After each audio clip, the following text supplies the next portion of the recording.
You gave me a book once, and I don't remember the name of the author, but the thing I remember about the book was that the hypothesis of the author was that there are three things in the world that you can trust. And one of the things that you could trust was the ground beneath your feet. Do you know who I'm speaking of? Does this strike a resonant bell? Was that the Chogyam Trungpa's Path of the Warrior, Shambhala? It could have been. Yeah, I think it was. That the prerequisite to betrayal is trust. Oh, I know what you're talking about. You're talking about the essay on the animus and the mother's milk and yes. the psychology That's essay. exactly what I'm talking about. Can you recall, because this was probably 10 years ago, can you recall, who was the writer? And I don't remember. It's a German psychologist, and it was this sort of really heady intellectual essay on the foundations of human psychology. And one of them was that, trust is something that we're all looking for immediately when we're born. And the first feeling of trust and safety that we get is the universe of our mother's body, which is, he calls it, the mother's milk, which is before you experience the world, which is day and night and hot and cold and life and death, you don't even realize the universe is there. Your universe is your mother's body, and it's warm, and it provides, sustenance and protection. So it's a perfect universe. And then when you are taken away from your mother's body and you grow up and you're expected to walk around on your own, it's a great feeling of betrayal. You feel that this implication that the universe was safe and warm and sustaining and nurturing, that implication that your mother gave you through just being was a lie. And then suddenly you're thrust into a cold and dangerous universe. And, I forget the specifics of the essay because it has been 10 years, but I gave it to you because I thought it was really profound. And, it's the idea of life being fundamentally a betrayal, and that a betrayal of that trust, and that, the story of Adam and Eve is a metaphor, not a documentary, about what it's like to be, torn away from the idyllic fantasy of childhood into the adult world of real, pain and suffering. And I thought it was a very profound essay. And it also spoke about, I think, it spoke about,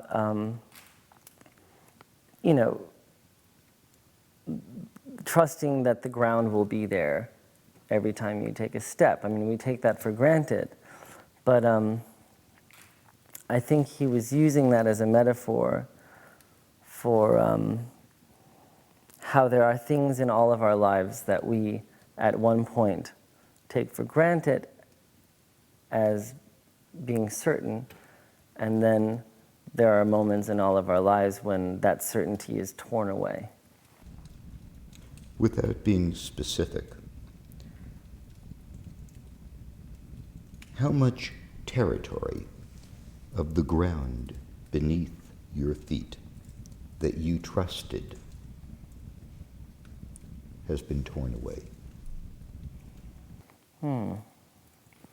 I mean, that's a really deep question. I actually think quite a bit. And I think when you're young, things seem to be pretty self-evident.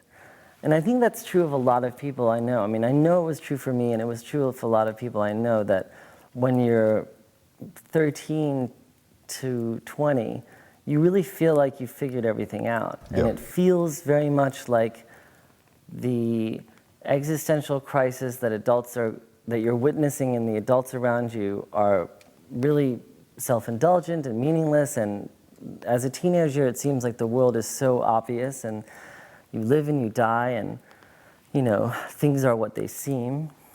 And then as you get older,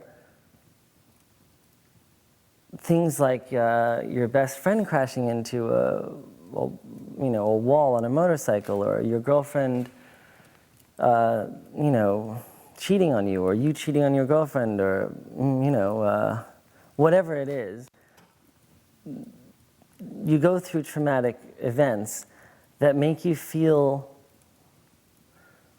less certain about things, even though you could have easily anticipated those events as a cynical, self-assured teenager. And a teenager would say, well, obviously, bad things happen.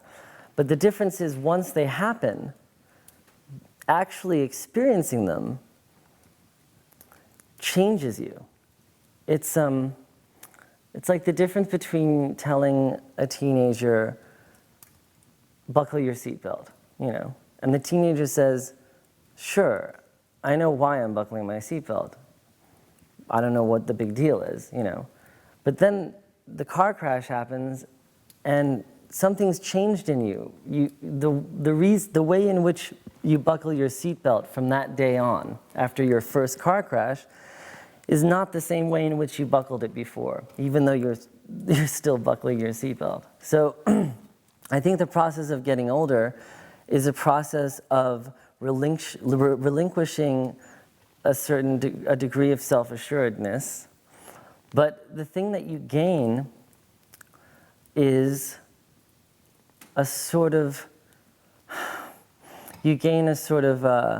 humbleness in the face of the universe, and you start to feel like that you don't know it all, and you haven't figured it all out. And in a way, that's more comfortable, for me anyway, than walking around thinking you figured it all out. Because somehow, it's a very unstable universe to uphold, a universe in which you figured everything out. It's a very fragile, delicate universe that becomes threatened at almost every turn when you're a teenager. And I think that's where a lot of teenage angst comes from. Mm-hmm. But then once you get through that, rigidity of self-assuredness, and then you sort of let go and realize, well, actually, I don't know anything, and I'm not as self-confident as I thought. It's kind of a weight off your shoulders, because you no longer have to uphold that very fragile existence. And so I think, in a way, the older I get, even though the less confident I am in my understanding of the universe, the more relaxed I feel internally, because I no longer have to uphold that confidence. You know what I mean? I mean, that may seem silly, but the older I get, the less I know, but the more relaxed I feel about not knowing it. Yeah. I have a few more questions. Okay. Can I get some water? Sean, would you mind? We're trying to do an interview. I'm just going to get some water. You're mic'd. It's fine. It's wireless. Well, somebody can get a glass of water for you, Sean. I'll get it. I'll be right back. And the mic is on. It's all right. Just record this. This is the good stuff. See how difficult it can be? Just impossible. This is cold.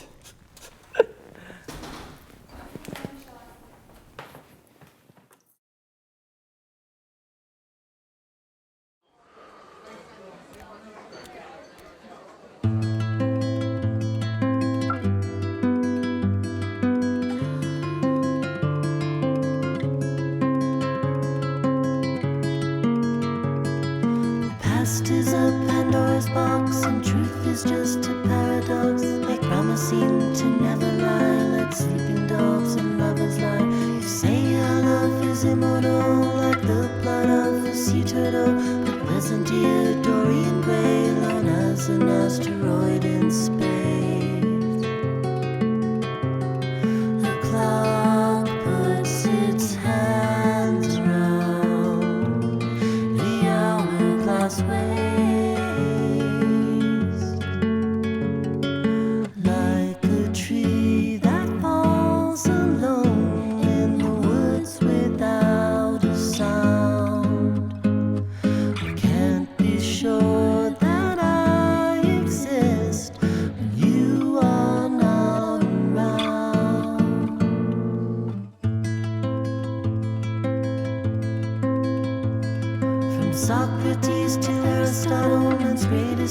and deeds. Mere love notes in cheap beer bottles floating out to sea.